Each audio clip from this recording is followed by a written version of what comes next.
Welcome back. In our last lecture, we used different data types to model patient information. Now, we will focus on a common and important data structure known as a map of lists, which means a dictionary where every key maps to a list of values.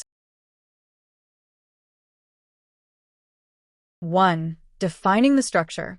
This structure is ideal for tracking categorized data, like inventory or sales, where you have a unique category key and multiple items belonging to that category. We will use it here to track different types of fruits. 2. Accessing and iterating data. Accessing data involves two steps. First, retrieve the list using the dictionary key, and second, access the item inside that list using its index. You can easily iterate through both the categories and the items within each category. 3. Modifying the map of lists.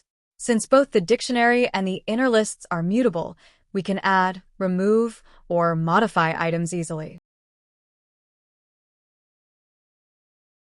We can also add a new category key with its own empty list, ready for data.